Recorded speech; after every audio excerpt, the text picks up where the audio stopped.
Good to go, you think? Yeah? Check. All right. Can you hear me in there? Okay. Cool. Hello, everyone. Thank you all so much for staying, for braving the cold a little longer with us. My name's Ian Mogash, and I'm the Artistic Director of Theatre by the Bay. And we're a professional theatre company in town. And back in 2016, we hired two local playwrights, Alex Doe and Danielle Joy Kostrich, to write a show about how Barrie and our greater community was impacted by the First World War. Now, a lot of people don't know, but Barrie was a very, very small town at the time, but it made an incredible sacrifice for the Canadian war effort. And we created a little play just to sort of explore both the sacrifices of the young men who went and fought overseas, but also for, in many cases, the women who stayed home and kept the home fires burning.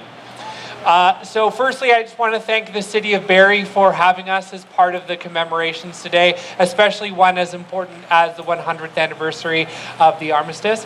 I'd also like to thank my performers who have been standing around in the cold like you guys, but these things are not warm. So thank you to Marissa Caldwell, Olivia and Paul Everett, and Stephen Dobby, who will be performing. So a little bit of context for you. So the section that you're going to be seeing is a little later in the play. It's between a young man named Ernest Hanmer, and if any of you have been on or know Hanmer Street, it's actually named after this individual, and his girl, Kathleen Barwick. At this point in the story, Kathleen has pressured Ernest to enlist. He didn't want to enlist initially, but she essentially called him a coward, and that was enough to spur him to join. And they both know that each other are overseas, but they haven't seen each other yet. So with that context, we hope you enjoy We Must Have More Men.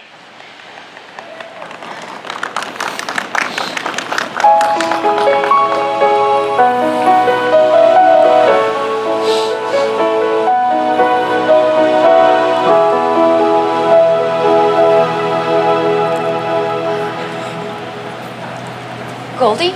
Goldie! Kathleen? I knew it was you. Christ! Nobody calls me Goldie out here. Ernie sometimes, or just Hanmer. It took me a minute to realize you were calling me. It's so good to see you. But what are you doing here? You're not hurt. No, I drive the motor ambulance. 8th Division. Abel and I were granted leave. 10 days. On the condition that we deliver a couple of guys that we dug out of the mud at Mount Sorel. They're taking him in over there. I don't know if the one will make it. Ambulance driver. I had no idea. Goldie, that's wonderful. They needed men to drive. They transferred me almost as soon as I came over. Turns out not many know what to do behind the wheel. And we're a hell of a lot more efficient than those horse-drawn ambulances, I can tell you that. Breaking their legs in the mud. Poor beasts. Carriages tipping over. Or they just collapse from exhaustion. The sorry blokes being carried along are better off lying in the fields half the time. Yes, I heard. They say more horses died at the Somme than men. It doesn't surprise me. There's still bodies to recover there. We cannot go back for them yet. We have to keep following the front. And you? Are you all right? Sure. I enjoy the job. It's exhilarating. Dodging shells, navigating the terrain, saving men from the mess. It feels right. And we get to drive fast. Well, I think it's very noble what you're doing. I'm proud of you. And you're a nursing sister here. That's right. Long days, longer nights, but it keeps me busy. I know I'm doing the right thing, It feels good being useful. I was Goldie, supposed to... Go ahead. I was only going to say I don't have much time. I was supposed to report directly to the brass as soon as I dropped those men here before they let me off. Of course. What were you going to say? It's nothing. Maybe I'll see you around here again sometime? I doubt it. The higher-ups have us crawling all over the place with no rhyme or reason. We're never sure where we're going to go. I see. Goodbye, Kathleen. I will send you a letter from the front. I'd like that. Thank you. Best of luck, Goldie. Thanks, but I won't need it.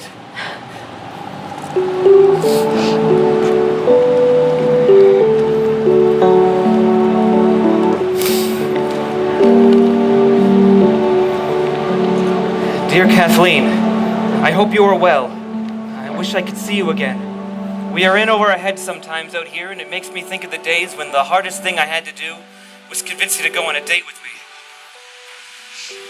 Last week we were running our cars within 200 yards of the reserve trenches, and were in view of the Germans every trip that we made. The shells were breaking over us, in front of us, and alongside us. You can imagine the excitement I had for 36 hours without any sleep. For over 200 yards there was no road. Nothing but big shell holes. Big 18-pound shells were lying all over that had been dropped from around the ammunition wagons. In order to get along this so-called road, a couple of us had to stand on the running board to keep the car from turning over. On one of our trips back from the line, we had 4 stretcher cases and 3 sitting on the floor, and of course we had to have a puncture. So we got out on this bad stretch of road and changed tires. Well, we succeeded and got about 50 yards when one of Fritz's shells got us and killed Abel. Remember Abel? When I saw him collapse, I pulled him up from behind the wheel and took his place, putting on full speed ahead for the dressing station. Upon reaching the station, we found Abel was dead. The car had been torn to ribbons, but not one of the patients nor myself got a scratch of any kind. They say I will get a military medal for my bravery, but to be honest, I feel shaken up. Death is always close out here, Kathleen, and I've been thinking of our meeting at the hospital. I should have kissed you. I should have done something more. I hope you will accept my apology for how I behaved. I was so caught up in what I was doing, I did not realize at the time that it might be the last chance I would ever see you. Please know, I think of you always, and it's the thought of seeing you again that keeps my head on straight. With love, your Goldie. Dear Goldie, it is such a relief to hear from you. I hear horror stories from the wounded at the hospital of Passchendaele and the rest. Each time a man makes mention of a car or driver, I ask after you, but none thus far have seemed to know you. I see your face in every wounded man in my care and have taken to imagining that my caring for them will somehow keep you safe. A little over a month ago, I received a letter from Mother. It seems conscription has finally come to Canada and my younger brother Richard was made to enlist. Mother was devastated. He's the Ontario Junior Tennis Champion, she said, and he should not be made to waste his youth and talent on a senseless slaughter. He would be 18 now. I think many of us have lost hope that the fighting will ever end. I must admit, the dreams I have at night are troubling. I have seen much I cannot unsee, and know you have seen the same. Worse are the dreams I have of you being injured. I feel I need to apologize myself. If it were not for me, you would never have been put in harm's way. I pressured you into volunteering, and I wish I had not done so. I wish I knew then what I knew now about how life really is on the other side. Still, it gives me great happiness to read the lovely words in your last letter. I pray every day that I will get to see your face again. Please, stay safe. When next we meet, you may kiss me all you like.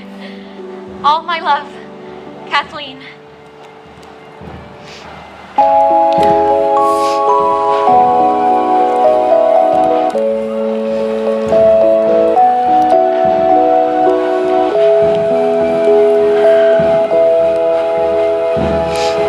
Dear Goldie, the rationing of food is severe here in England. I hope you're getting enough to eat where you are. I barely eat anything myself. I'm trying to save every crumb for you. The price of flour is higher than I've ever seen. Dear Kathleen, today we passed through an abandoned French town. It reminded me of Barrie. I found a young boy, barely alive. He must have been left behind when the townspeople evacuated. Who knows how long he had been there alone. Soldiers here are beginning to talk of victory. They say the Germans are getting worn out. They say we are winning. We keep moving east. Most days are relatively quiet. I think that's a good sign. Many of the patients I see now have influenza. It comes on so quickly we must wear a mask at all times, even on the street. Please, be careful. Dear Kathleen. People here are saying it will be over before the year is out. We can go home. I can hardly wait to see you again. Dear Goldie. We were posted in a town evacuated by the Germans almost 3 days ago. It is in good condition. Even civilian furniture is intact. I slept on a sofa last night. It was glorious. Even the gardens are in good condition. It's a shame we have to move out tomorrow. I cannot believe I'm writing this, but I have sad news. My brother Richard was killed in a flying accident training here in England. He hadn't even left for the front. He was buried here. I don't know what I will write to Mother. I wish this were all over. I wish you were here. When we get home, I will make everything all right. I will build you a house and a car and a whole town of your own if you want it. I love you. It won't be long now. The towns we pass through are flying the French flag. It's mostly women and old men. The young men seem to have been taken as prisoners. Do they tell you when you'll be turning around? Dear Kathleen, we are in a town called Hasnan. We spent the day burying 15 civilians. The enemy shelled the town after it had been evacuated. A house was hit, mostly elderly and very young children. But lately, we have felt things truly slowing down. We'll be spending the next several days in Hasnan. The casualties from the front are light. We mostly tend to civilians with influenza. But I always wear a mask like you told me. Kathleen, our children will never have to live through what we've been through. We've done our bit and more. When this is over, I don't want to waste any time. I know I ought to do this in person, but Kathleen Barwick, will you marry me? Please say yes or I'll cry like a schoolboy. You're Goldie. Your car's moving out, Hanmer. Coming. Post this for me, will you?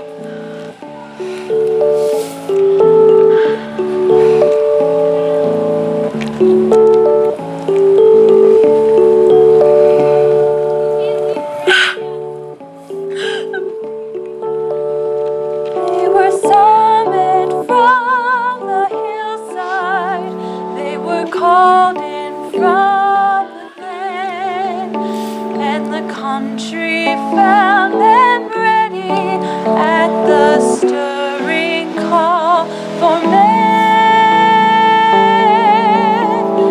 Let no tears add to their hardships as the soldiers pass along. And although your heart is breaking, make it sing this cheery song. Keep the home fires burning while your hearts are yearning. Though your lands are far away, they dream of home. There's a silver lining through the dark cloud shining. Turn the dark cloud inside out till the boys come home.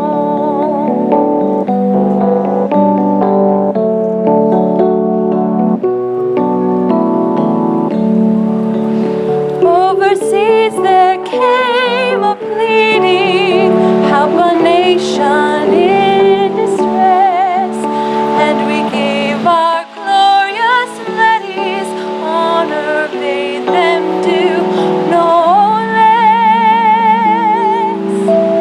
For no gallant son of freedom to a tyrant's yoke should bend, and a noble heart must answer to the sacred call of friend.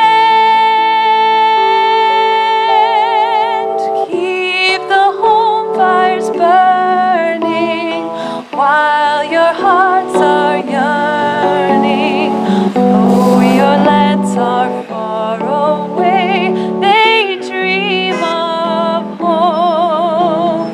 There's a silver lining through the dark cloud shining. Turn the dark cloud inside out till the boys come home. Turn the dark cloud inside out till the boys come home.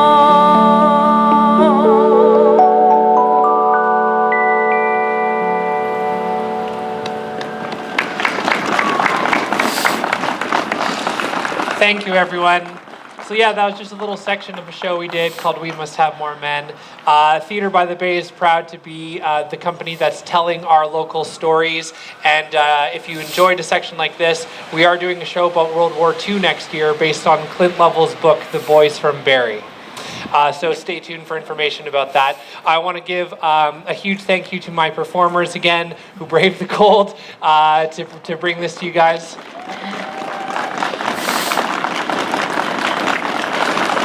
And I also, again, want to thank the City of Barrie for having us as part of the commemorations today. Go home, drink something warm, and we'll see you again soon. Thank you.